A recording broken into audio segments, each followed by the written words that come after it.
Welcome back, Rabbi Dr. Eliezer Brut, and we are here to get back to the Chaim Kanievsky series. Why now? Because we are currently in the Parshas Hashavua of Parshas Truma, and we have Tetzaveh, Vayakel, and Pekudei, and the Parshias that discuss the Mishkan, how the Mishkan was built, all the Kalim of the Mishkan, and Rav Chaim Kanievsky has a pirush on the Beraisa D'Meleches HaMishkan. So we're here to discuss that, and we'll also be discussing how this sugya of the Meleches HaMishkan and the Kalim of the Meleches HaMishkan was learned throughout the generations, and I'm sure there are many, many other svarim on it, and I'm sure Rabbi Brett will touch on that. Rav Chaim Kanievsky, where did he draw his writings from, which svarim? So this episode has once again been dedicated anonymously. Le'ilu Nishmas, Rav Moshe Chaim Ben Yitzchak David, may his neshama have an aliyah. And without further ado, Rabbi Dr. Brut. Okay, so you said so perfectly in the introduction what we hope to do, so we'll begin like this. Chaim Kanievsky, as I've already mentioned in all the various episodes, he has something to say about everything, all areas of Torah. So the aspects of the Mishkan, the Bigdei Kehuna, he has plenty what to say. All the way in the beginning of his writing career already, he's getting involved with it, as we will see today. So I thought because of it's a good time to talk about it. Is the next few weeks we are learning these parshas and learning these parshas. So through this, we'll maybe give some tools how to learn a little bit about these parshas also. And how they did through the ages. How did they learn about the Mishkan in the times of the Rishonim and Achronim? So interestingly enough, there's not so much on the various Kalim in the Beis HaMikdash or the Mishkan found in Gemaras, as we'll see what Chaim Kanievsky says about that momentarily, but we have an early work. It's called Beraisa D'Meleches HaMishkan, which seems to be pretty clear from the times of the Tanam. Now, this work has very bad luck. When they say Sefer Torah Shebeheichel, with the mazel of the Sefer Torah Shebeheichel, and this Sefer really does, as we'll see. Rishonim had it, not so many, but we know Rashi, Ramban, Kafta V'Ferach, and some others, or Chaim Kanievsky mentions them throughout in his work, a few different places. They seem to have had this work called the Beraisa D'Meleches HaMishkan. In an earlier work from, I guess, Late Ga'inim, called Medrash V'Hizir, so we see that he had this whole chibur and he brings it down. But this work was only published in the 1870s from manuscript when the Aruch LaNer's son-in-law reached out to the Dikdukei Seifrim and asked him for an eitzah, a manuscript to publish that wasn't published. So he published this work, which was on Shemais V'Yikra Midbar. And in there is a whole nusach of the Beraisa D'Meleches HaMishkan, which we'll discuss shortly. And so there was another, so we see that even earlier than Rashi Ramban, it was known, but it's very, very early. We're talking about from the times of Tanoim. Now, when you look in your standard Mechilta, we don't have there's not any material in the Mechiltas, and even now we have two Mechiltas. There is no material really about these aspects. Now, fast forward. But there's some Rishonim had it. What about when does it get printed? So a Yid, a very chashuv Yid, worthy of many episodes, or Menachem de Lianzo, it seems he publishes for the first time this Beraisa D'Meleches HaMishkan. When we're moving now to the printing world, to the time when stuff is getting printed, it seems that there's no copy of this work survives, except maybe one page somewhere. But according to all records, it seems it's clear he published it, and there are times that works were published and completely lost. It's his own subject. Bottom line is, in 1602, one of the first works of the Ga'inim that was published was called Mishpatei Shvuos. In the back, they published the Beraisa D'Meleches HaMishkan, like it's sort of an afterthought. Now, even the Mishpatei Shvuos was barely used, and the Beraisa D'Meleches HaMishkan does not have, it's not all that popular.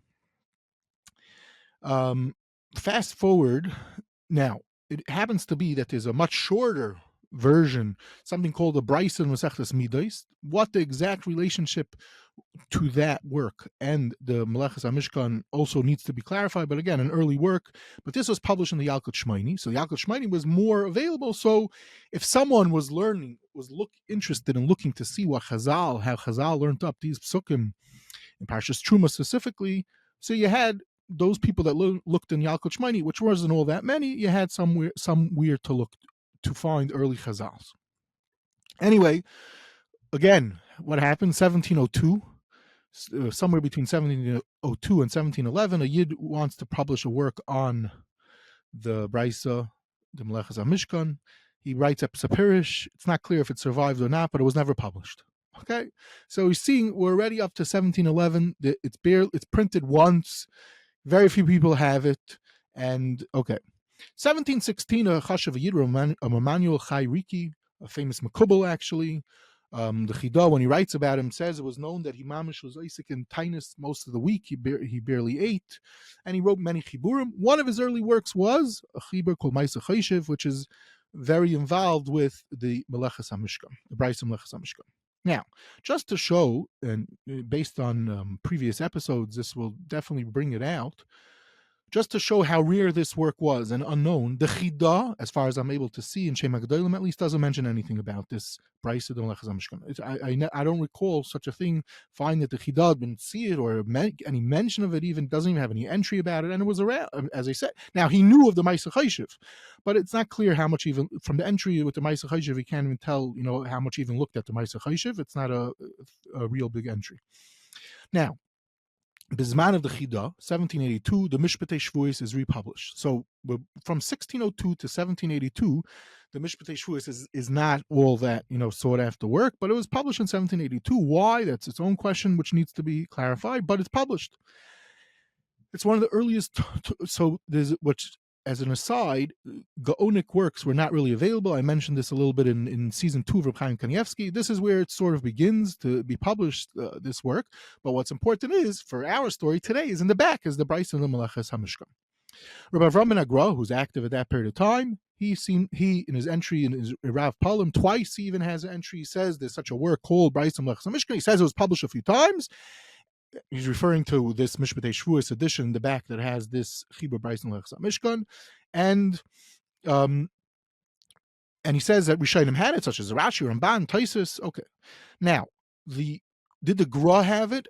I suspect he did, because I am pretty sure, based on other places, that he did have the Mishpatei Shvuos, and Bir HaGra is Miyashav Rambam, a few Rambams based on the Mishpatei Shvuos, using the Ga'inim as a source for the Rambam. We mentioned this a little bit we might have mentioned this in the episodes of Chaim Kanievsky in season 2. So the point is that maybe he had it, but I don't even know how much he uses it. A little later, Ben Dairav of this Tkufa, Rabbi Avrohom Ben, in the early 1800s, Rabbi Efraim Zalman Margolis, in the Sefer Shem Efraim, uses the work a few times based on this edition that was published. And he uses it to explain certain things in Rashi, because he was aware that Rashi had this as a chibur. Now, it's interesting is that Rav Palim of Rabbi Avrohom Ben, which I said has an entry about it, and he's clear he was aware of it. It was only published something like 100 years later. It wasn't published b'chayav. So different people had ha'aris on it, experts. One of them was Shlomo Buber, which we've mentioned a little bit in the past. We hope to get to him again later on. But bottom line is, they assumed that they say a funny thing. They say Rabbi Avrohom Ben actually published the Beraisa D'Meleches HaMishkan in the back of his Medrash Haggadah Bereshis. As far as I'm able to tell, in the first edition of the Medrash Haggadah Bereshis published by Rabbi Avrohom Ben, there is no such work, Beraisa D'Meleches HaMishkan. Anyway, the point is, probably one of the earliest people, besides the Ma'aseh Choshev or Emanuel Riki, that's using this Beraisa D'Meleches HaMishkan, handling when he's learning these psukim in Parshas Truma and whatever else it relates to understand the Rishonim, to understand the psukim, is Rabbi Efraim Zalman. And then a little later, the Malbim. The Malbim, his incredible work on Chumash, uses extensively the Beraisa D'Meleches HaMishkan. A similar time period in Netziv uses it a few times. It's not a shocking thing. Yid that's all into Chazal. Bottom line is, there was a few times that it was printed again, but without any real thorough perushim. So the point being that even if it's published, other than Emanuel Riki, there's no one really that's sitting and learning it or sitting and writing any perushim on it. Okay. Fast forward 1960s.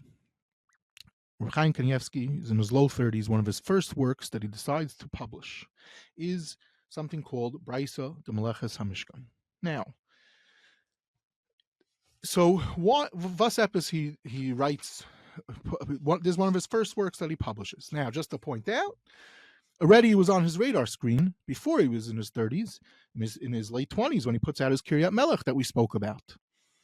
On Rambam, where it occurs to the Rambam. So a few times he uses it. It's unclear if he's using it as actually that the Rambam had it. It's a very good chance the Rambam probably did have it. The Rambam had a very vast library of Chazals, or just to point out different things based on his learning of the Beraisa D'Meleches HaMishkan relating to the Rambam. But he decides to write a thorough pirush on the Beraisa D'Meleches HaMishkan. So does this make any sense? The answer is, based on what we have pretty much put together in the previous episodes, if there's a few aspects that already make a lot of sense. Number one is that all the way in the outset of the episodes that began, that there were four people that had in different Nakudis, they had an influence on Chaim Kanievsky. I claimed Chazon Ish, his father, Chafetz Chaim, and the Gra.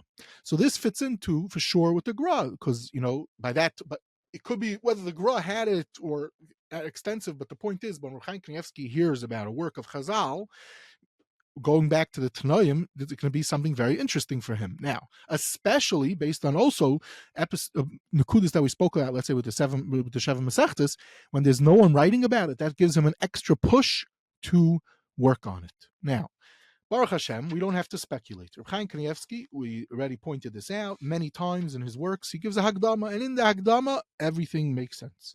So, first of all, in this Hagdama, he talks about, he brings, for starters, he brings a Medrash Tanchuma that showing that being Isaac in the Tzuras of the Beis HaMikdash, etc., is Ki'ilu, you're Isaac in the binyan of the Beis HaMikdash. So that's number one. Okay. Then number two is, he says like this, you look at the Torah is Mayrich, Beraisa Mishkan, Arba Parshas. Yet we see, Eitzel Harba Talmidei Chachamim, Ein Hadvar Mevurarin, Afilu Mashem Mefurish Behedya B'Mikra. Even what's Mefurish in the Psukim, people don't know. Why? Says Reb Chaim Kanievsky, Achas Me'asiris Lezehu, Mipnei She'ein Ha'inyanim Mevurim B'Gemara. V'af she'esh Ksas Sugis Mefuzaris B'Shas, B'inyan Beraisa Mishkan, Mikol Makom Roiv Hadvarim Ein Mevurim B'Shas. They're not in Shas. So then he says, but now I have a major idea. Omnam yeshi tanim Beraisa D'Meleches HaMishkan. Asher shama mevoyer kol inyanim Beraisa HaMishkan. V'Rabbi Seina Rishonim Zal heviu v'diktiku l'farish ba kama dvarim. Aval ma'atim ma'oid hashaytim alei l'lamde lavinu alanachim. Very few people, as I said, I just documented him saying basically the main people is just the Malbim and Emanuel Riki pretty much. He says Beraisa azuvihi dairish ein lo. V'gam afal bishan it basa kam pamim. And then he throws in something which we've already met a few times by Chaim Kanievsky, the Sefer Chasidim, which says as follows: It's a meis mitzvah she'ein la oiskim kagoyin shetir shebnei yirecha loim de moed the say the nashim til moed say the kachim the gabel schar gadol kenega kulam. And this is actually used by many to this why one should learn Moed Katan, which we had a whole episode about that particularly, but also in Reb Chaim Kanievsky episodes we've shown a few times he throws you this Sefer Chasidim. Basically, it's not a learned topic. So number one, he's saying the Mishkan itself. There's not that much there's ton. Look how much the Torah is Mayrich, and we'll harp on that point in a second. But more than that, there's not so much in Shas, but we have an early work. So, and Rishonim used it. So therefore, this is all fitting in Reb Chaim Kanievsky. Why Reb Chaim Kanievsky is going to want to go through it carefully. So then, what does he do? So I made it my business to be mefarish, to be malakit. What I found from Rishonim Achronim to be mefarish. Now, what he couldn't find the Perushim. And as we just said, there's not that many Perushim about it. So then he says he suggested his own Torah to explain it. Now, Kedarka b'Kodesh, and this again, he has a shar where he always enumerates the stuff. And he first tells you the Rishonim bring it. He lists Rav Haigain, the Aruch, Yalkut Shmaini, Rashi, Tosfos, Ramban, Ritva, and others. Then he says, I'm writing a pirush with two parts. One is it's called Tam V'Das. The Tam is in a shorthand Pasha Pshat Pirish, where he's malakit from Rishonim, malakit from the Malbim. He has actually Masaris Hashas, where he'll show you parallels in Rishonim or Gemaras or wherever that deal with similar things about what's found in this Beraisa. And then he also will tell you he has a more extensive Pirish, and that he calls Vadas, and that's where he has a maso matan barichos. Now, to be clear, and this is, he's not trying to bring you down every single thing and pages of Torah and make an encyclopedia on the Mishkan through this work, which he easily could have, especially in those years. He's just trying to take, we have a work of Chazal, ancient work, that there's Kamat no Pirish. He's malak at all the stuff, and whatever there's no Pirish, he's going to explain. And he's going to handle with it. And this is Reb Chaim Kanievsky, Kedarka B'Kodesh, if there's a Yerushalmi's related, other Chazals and Midrashi Chazal, wherever they are, and many Rishonim. But he's not, to be clear, it's not trying to be an encyclopedic work, which we end up seeing he does do by Derech Emunah and Zram. And then he says like this, my attention is to open it up for the Loimdim to be able to, this should be the starting base. There's pretty much nothing out there if one wants to, even if you get a hold of the Beraisa D'Meleches HaMishkan, there's nothing out there. So now you have what to use. And Taka, this dream was fulfilled, because if you fast forward in the Tafshin Ayin Aleph, 2011, in Antwerp, a Yid, Reb Chaim Dice, puts out a work, Dvarim Achadim, and it's a massive work on the Beraisa D'Meleches HaMishkan, Mamish Be'iyun, with all the Rishonim and everything. Of course, starting with, he deals with Chaim Kanievsky also, but he's like, once Chaim Kanievsky sets the table, so to speak, therefore the floodgates come, and he does all the research and puts out all the material about it, and then more, you'll see in some of the works, which we'll mention at the end, they already start handling with it. So Chaim Kanievsky sort of is in the 60s setting this up, and then it takes about 50 years until someone else comes along and Mamish turns this more into going through with Mamish being mefalpel in every single possible tag of this Chazal. He also says, what am I doing? I'm going to include the Beraisa. I said that there's also something called Beraisa D'Meleches Midos. So Chaim Kanievsky says I'm including that also, and I'm writing a small parish on it. Fine.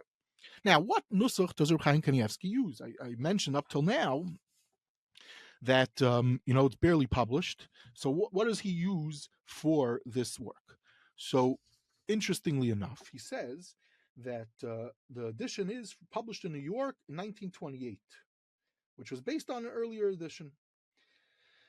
Okay, what's he referring to? So interestingly enough, there was a Yid that published a whole bunch of works called Eitzer Midrashim, Eitzer Yisrael, and Eitzer Drashis, and Eitzer Masais. So one of the works is Eitzer Midrashim, which we will discuss in a later episode more at length. And this Yid collected many exotic midrashim. One of the midrashim that he collected was the Beraisa D'Meleches HaMishkan, Chaim Kanievsky. That's what he used. Now, where did this Yid get where did this Eitzer Midrashim fellow have the nusach from? So it turns out in 1908, there was a Yid Meir Shalom that published what's called the only pretty much in Hebrew academic version of the Beraisa D'Meleches HaMishkan. What does he do? He uses all the Rishonim that are out there. He got a hold of various manuscripts, including the Medrash Vehizir, which we mentioned, and he put it out with handling it and such things. Now, he's an interesting person, his own story, but Chaim Kanievsky is not using directly. It will be fascinating for Chaim Kanievsky using directly Meir Shalom's work, but he isn't. But bottom line is that Meir Shalom was working up in manuscripts. Okay. Now, there's a lot to do in understanding this work in the world of manuscripts. There was one academic article way back, a few years back, written by Menachem Kehuna, and earlier there was a fellow, an academic that actually wrote an English academic who wrote an English translation of the Beraisa D'Meleches HaMishkan, and then Professor Milikovsky wrote a whole review about it. But the point is that finally, in recent years, I would say through Reb Chaim Kanievsky, and then especially now, there's Dvarim Achadim and some more work done in recent years. This work is finally getting some attention. Now, to backtrack one Nakuda with Chaim Kanievsky, Chaim Kanievsky points out about these parshas that look how much the Torah is ma'irich about them. There's 4 parshas about this. So interestingly enough, related to this, Reb Chaim Shmulevitz in a shmuz of his, when he's talking about the Mishkan, so he sets up in the beginning. He says like this: look how much the Torah is ma'irich about the Binyan HaMishkan. If you look at the amount of, it's incredible. So he says it's pashut that you're supposed to make it your business to learn everything. And now, obviously, there's a lot going on, not only in the Nigladik aspects, but there's also the Nister aspects. So, interestingly enough, for that Nakuda, the Malbim, who, as I mentioned, he's one of the first people that Mamish is handling Pshat of the Psukim and handling the Beraisa D'Meleches HaMishkan Keseder, he also has a special pirish in his standard Malbim where he deals with Alpi Kabbalah, Alpi Machshava, what the Kalim represent and everything like that, showing the Amkus in other, not only the Pashup shot of what's going on. Okay, just to throw that out there. Now, okay, so far what we're showing is that there's this Chibur, and Reb Chaim Kanievsky is taking us all of a sudden that the Mishkan, it's not just, you learn the Mishkan and you know that there's a few after you break your teeth on Rashi and the Rishayim. Chaim Kanievsky is telling you, no, there's much more happening. We go back all the way to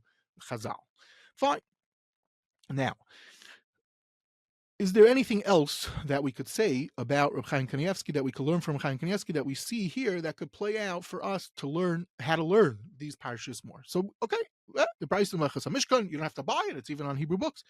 So there's two. So first of all, just to throw out the Derech Agav, I'm always fond of showing you how Chaim Kanievsky has this incredible, off the charts type of normal type of Akiyas. So Derech Agav, in a piece over here, where he brings down about what's the word kaitzim, what does it mean? So he brings you down a Rashi in Yecheskel that says that there are 20 names for kaitzim in Tanakh. That's what Rashi says in Yecheskel. I would never know that Rashi, obviously, but Chaim Kanievsky does. So Chaim Kanievsky goes and shows what are those 20 names through his Yeda and Gans Tanakh, be Mishayar, what does Rashi mean? So you see a person, Chaim Kanievsky, you know this, listing out, okay, it's this pasuk, this pasuk, this pasuk, this pasuk, this pasuk, and these are the Lashonis for Kaitzim. Okay, say that's a cute side point. But the question is, so I said already, Reb Chaim Kanievsky goes through this Chibur Be'iyun, but he's not trying to be encyclopedic. I'm going through one of the pieces over here, and he's talking about the Menorah. So when you talk about the Menorah, this always gets into a very interesting conversation, is how does the Menorah look? In standard, there's two ways how the Menorah could be. We say, is it that the branches are arced, or are they straight? Now, it says Reb Chaim Kanievsky in his Pirish on the Beraisa D'Meleches HaMishkan, he says if you look in the standard pictures, they have the Menorah Goyim. And therefore, when Rashi says it's Ba'alachsoin in Shemais Chafei Lamed Beis, he says Kinira, it's a tois in Rashi, and he says he Shamati Shekvar Hirbazeh, it's a tois in Rashi. Now, what's interesting about this is, Kiyadua, there's a lot of discussion about this, and just to mention it very, very bekitzer, is how does the Menorah look? So Kiyadua, most pictures, is not straight like, it's not an alachsoin, it's round. Now, the Rambam in Pirush HaMishnayos, we have, in his handwriting, wrote a picture of how the Menorah looks. And in his picture, it's taka straight, similar to how this Rashi seems to say it's alachsoin, which is not, which the issue is, and this Rabbi Avrohom Ben Rambam says this is how my father wrote his picture, and this is how my father held it's supposed to be. The Menorah is supposed to be. But in many, many manuscripts of early pictures of how the Menorah was portrayed, ancient manuscripts collected in all different places, is not like this Rashi and the Rambam. It's Yadua Lubavitcher Rebbe is very into this, that the Rambam is the right way, Rashi is the right way, and a lot of discussion about this. A few years ago, I was in America visiting, and I was by Beagleisen, and Aaron Beagleisen was always fast. It's always good to show you some, new material. He shows me a work called Biyurim Al Tziyuri Harambam L'Masechtas Midas Vilchos Beis Bechira. So this deals with a lot of different aspects of the, and there also he has a whole arichos about the picture of how the Menorah looks with the manuscripts of the Rambam, and this gets into, do we taka know that it's the Rambam who wrote this picture, which it seems that it is pretty clear that the Rambam wrote it. Now, Rashi, do we have any pictures of Rashi writing of the Mishkan of the Menorah? So it seems in some of the manuscripts of Rashi it is, but this is a topic that needs to be fully explored. Anyway, the point is, this Rambam, how the Rambam illustrates the Menorah, Reb Chaim Kanievsky brings this keseder in his work Derech Chachma, which brings us to the next story. The Reb Chaim Kanievsky, weiter, we're dealing with focusing on the Mishkan and the Kalim and Bigdei Kehuna. So Reb Chaim Kanievsky, Kiyadua, we spoke a little bit about the general idea, is not only did he work on Derech Emunah, which was a massive 5-volume work on the Rambam Zraim, he started a work on Rambam Kachim called Derech Chachma. And the question, which many people were always sad, is why Reb Chaim Kanievsky didn't finish it, and he was busy answering the letters, and this took him away from it. Okay, all this we discussed a little bit in the previous episodes. The point is, he started to write a work on Rambam Kachim. And he did publish a small amount on Hilchas Beis HaBechira, which gets us to the Aron, the Menorah, Shulchan is discussed in there, and Kli HaMikdash, Hilchas Kli HaMikdash, which also gets us to Dinei Bigdei Kehuna. So this relates to our story of the Beraisa D'Meleches HaMishkan. And over there also, he brings Keseder, this picture of the Rambam for different things. He brings it many times, searching through the Derech Chachma. So the point is, he relied on this picture. Now, so fine. That he relies on this picture. How does he know about this picture? It's published by Kapach, but he never says the words Kapach. This is a hagra that they point out that he uses, that Reb Chaim Kanievsky does use Kapach's Mishnayos, but for some reason, beyond the scope of our discussion, he doesn't say his name. He refers to it as the Ksav Yad Miyuchas or something. What does he call it? I forget already. Tziyur HaMiyuchas LaRambam Ksav Yad. Okay, fine. Anyway, but what do I see from over here is that for certain things, seeing pictures is very, very helpful. Okay. Now for this gets us to the next big nakuda in how to learn about the Mishkan properly. So just to mention two makairis about this is like this. The Ramah, Kiyadua, Ramah had a chavrusa, and eventually a bar plukta of his, Reb Chaim. He's known as Reb Chaim, the brother of the Maral. He was the Rav in Friedberg, a fascinating yid. One of the chiburim that he wrote that was published in this century on Rashi, from manuscript from on Rashi, was called Beraisa Chaim. Turns out he used to give an iyun dekashir on Rashi to the Talmidim, whether it was on Shabbos, and he would go through the Rashi very carefully, and he had tons of hours. So in Parshas Tetzaveh, when he's talking about the ephod, he says, that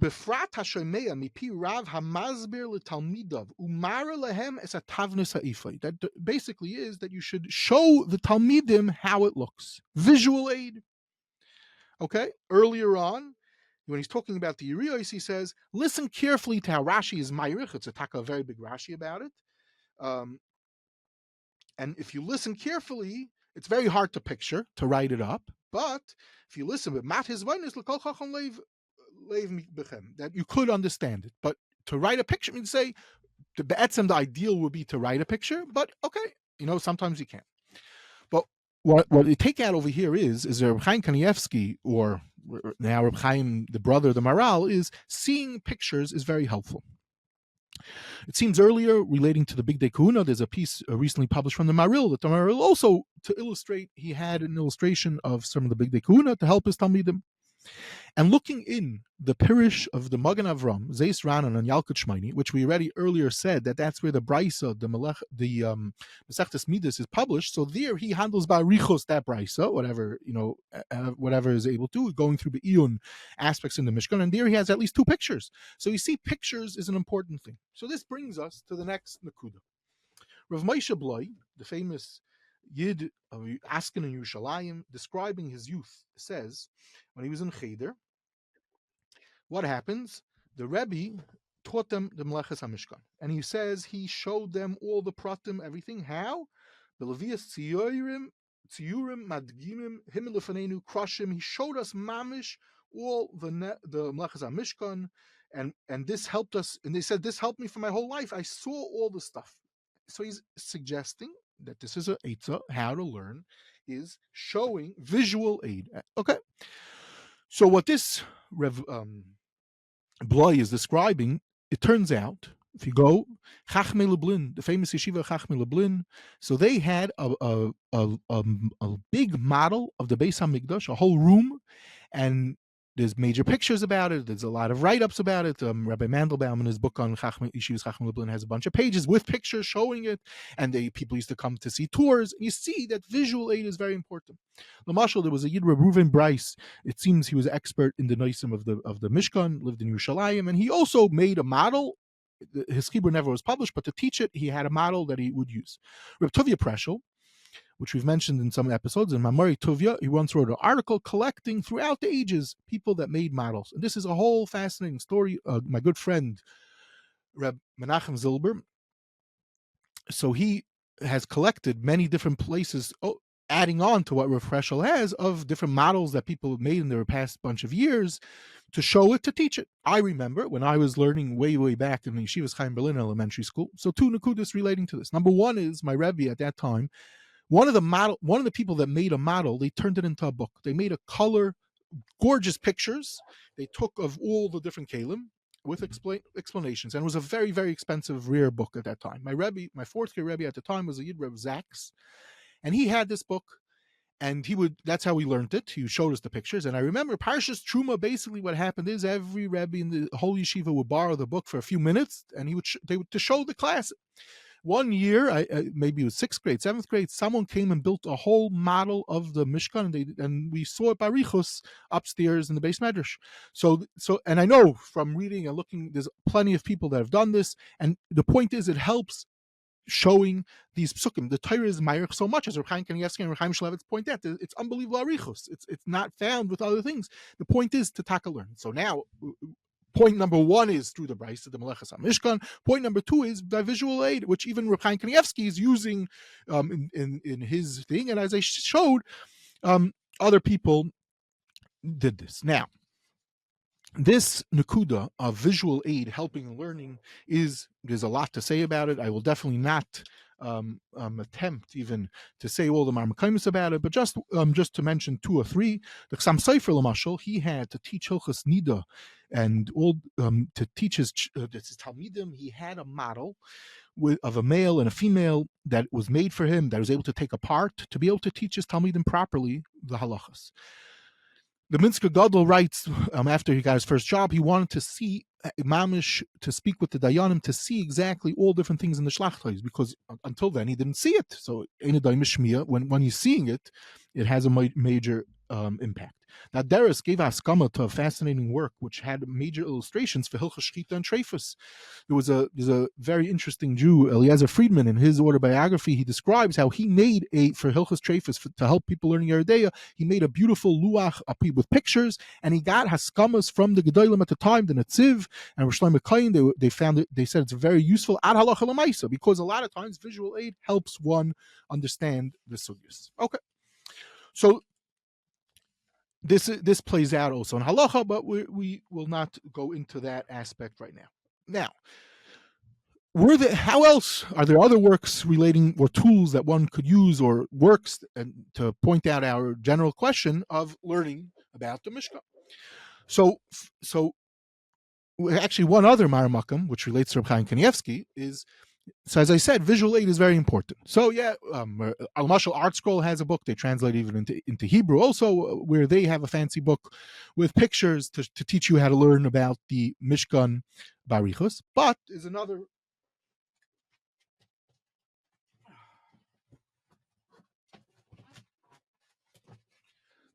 two volumes that I would like to mention, because this plays out with Chaim Kanievsky. A Yid in Cleveland, he writes his whole story, how he got to it. His name is Usher David Myers. He learns and tells, and it seems he teaches about the Mishkan and the Bigdei Kehuna. So he got into the sugya, and he slowly starts learning it, and I'm unbelievable. He puts out a work called Meleches Bigdei Kehuna and Meleches Bigdei Kehuna, one volume, and another volume is called Meleches HaMishkan V'Kelev, going through everything. Now, what's significant, what relates to our episode, obviously, is he has a bunch of shaylos after going through the Rishayim and Achrayim and everything. Who does he write? Who answers him on everything? Hundreds of questions. Chaim Kanievsky. So here we have a person, and part of the work is also to show pictures. Again, not fancy color pictures, but pictures, because that helps. But also going through the Psukim Mamish Be'iyun Rav with the Rishayim, incredible works. Very kedai to have, because it helps. It helps. They were talking about 4 parshas. The Kiyadu of Vayakal Pakude is majorly long. People always whatever. Anyway, to say that now.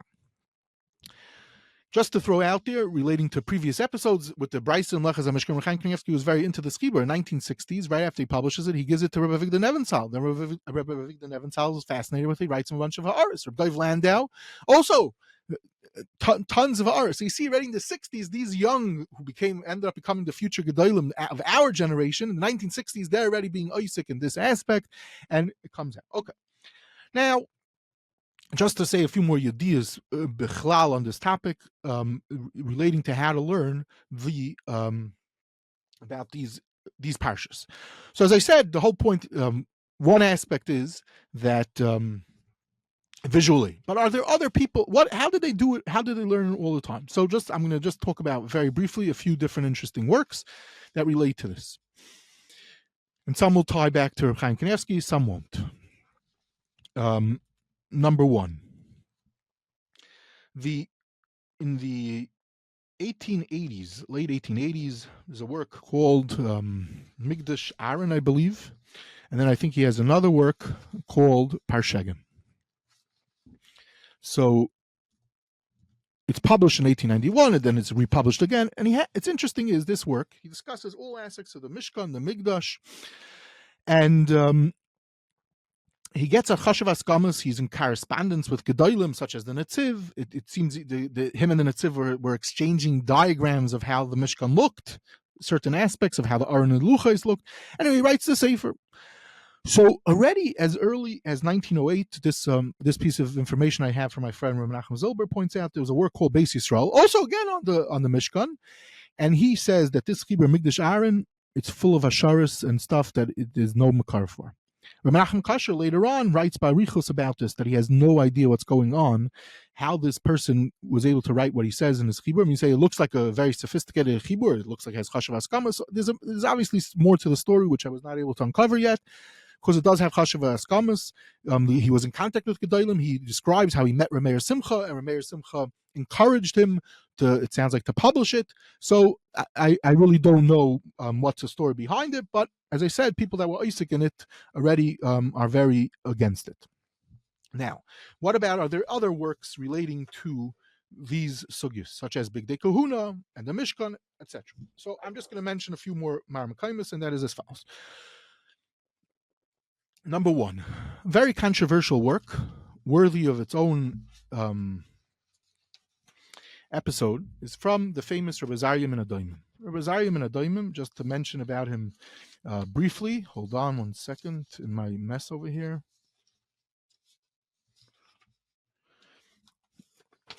So he publishes a work called Menorah Branches. It's first published in Mantua in 1573.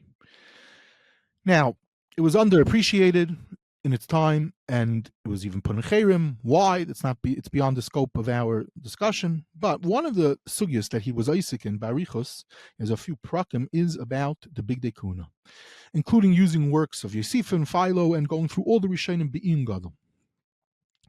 Now, it's interesting that, contrary to what people now, it's known as the morale was very sharp against this, others were against this, but I was able to demonstrate, which we're not going to go into now, that the Gra school was into this work, such as Avrohom Ben quotes it numerous times, and specifically with relationship to Bigdei Kehuna, the Netziv quotes it once, the Rashash was into this chibur. Anyway, this was a work early on, already in the 1570s, by Arichos, devoting a few chapters to the Bigdei Kehuna by Arichos, Api the Rishon. Fast forward, a little later in Italy, in 1612, incredible work comes out. This work is known as the Shiltei Geborim, from Avram Portolani. I'm saying it wrong most likely, but he's also from Mantua, and he prints an encyclopedic work dealing with every aspect of the Mishkan and the Mikdash, with incredible yeda of the realia. For example, when he talks about Ketairis, he scientifically deals with every aspect of it, based on his expert knowledge in sciences and knowing over 10 languages. When he deals with the stones of the Chayshin, he covers every aspect. All different things, the music, the Beis HaMikdash.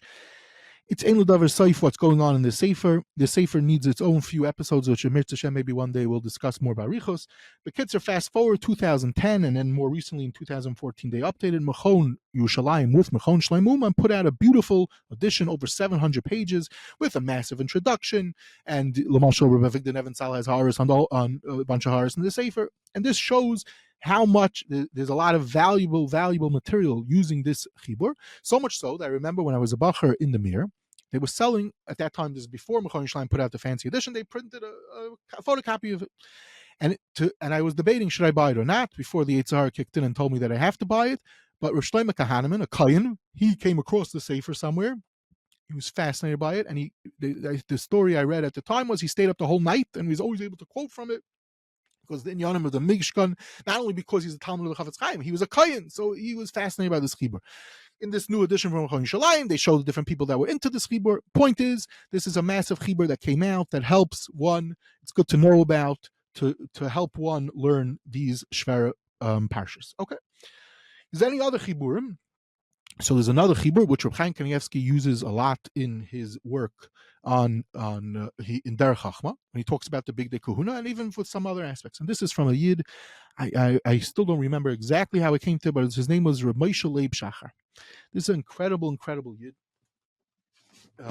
Also worthy of his own many episodes, and he puts out almost a 500-page work.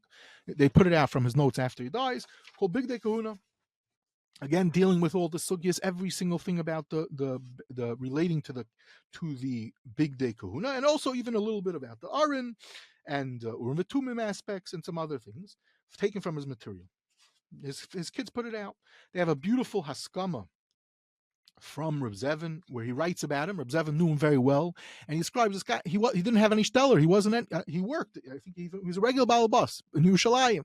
But this Yid was an expert that in Encyclopedia Talmudis, when they needed certain aspects in the Gvulas of Eretz Yisrael and stuff like that, who would they consult this Yid? He puts out this incredible work.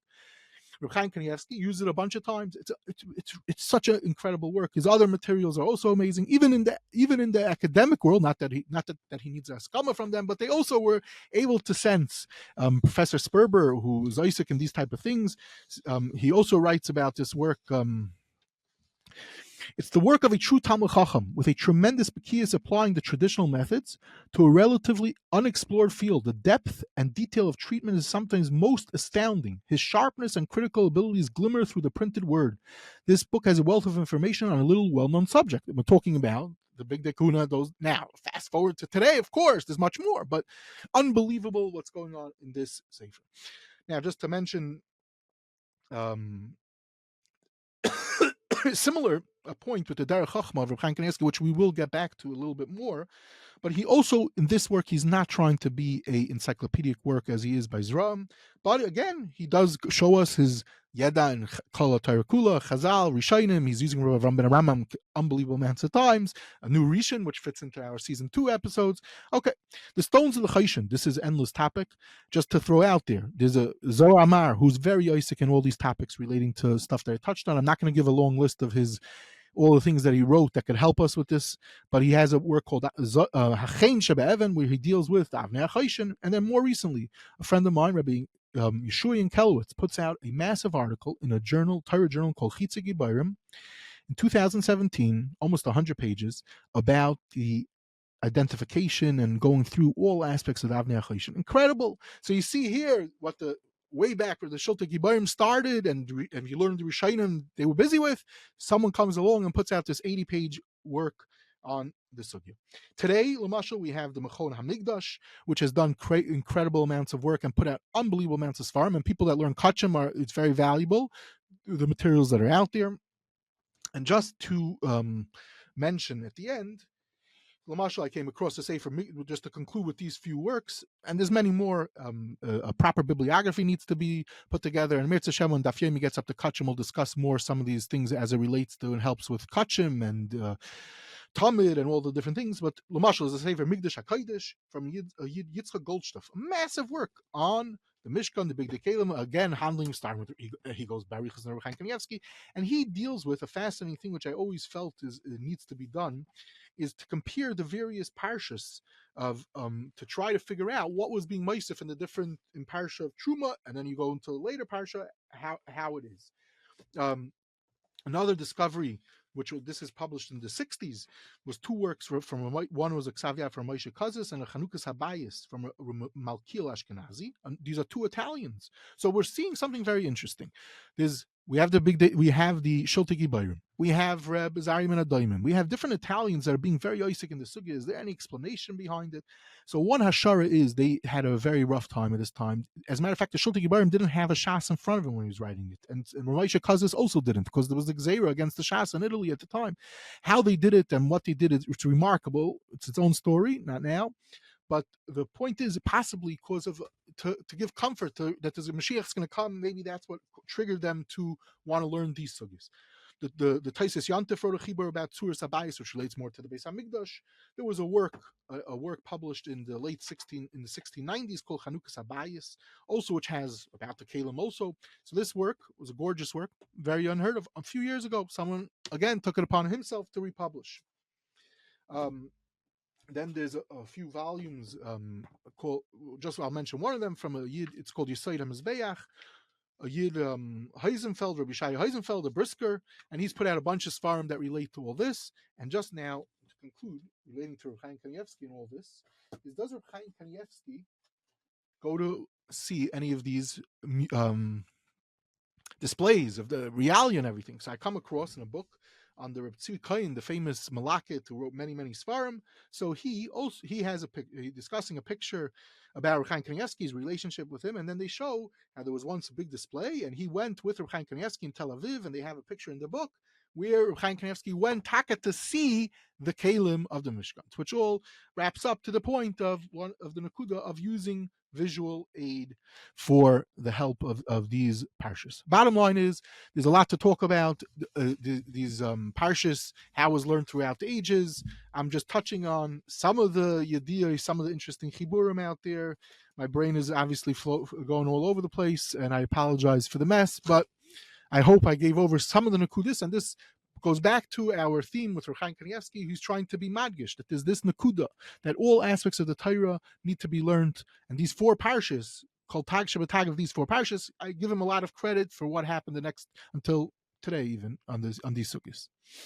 Thank you very much. Just to comment on the Sefer of Melechus HaMishkan V'Kelov of Rabbi Myers, when I was learning in the Brisky Yeshiva in Eretz Yisrael, before I had white hair, way back, we were learning Menachos, Parak Shtei HaLechem, and I remember using his Sefer to understand how the Lechem HaPanim were made, with the Kalim Right. exactly, and he has every Shita and every Tosfos and every Rashi, and the Shita and exactly according to every possible Shita that's out there, and how it was done beautifully. It was like literally like a Sefer under my Gemara. Right, and, so I heard from a lot of people. That's why I heard from a lot of people that Isaac and these sugis, they always point to him, and it wasn't available for years. It only came back in print a few years ago. And there was somebody else, I don't remember offhand, who he used, who lived in Cleveland, was a massive Talmud Chacham. Right, he quotes him in there. He quotes his name. I remember I met this person. He said he says he spoke to him thousands of hours. Thousands of hours. I'm pretty sure. I don't want to say, but I suspect that this person's not alive anymore. He's not alive. He's not alive. You're right. I met him, and he's one of these like brilliant people. Okay, Yashikayach, thank you. Beseder.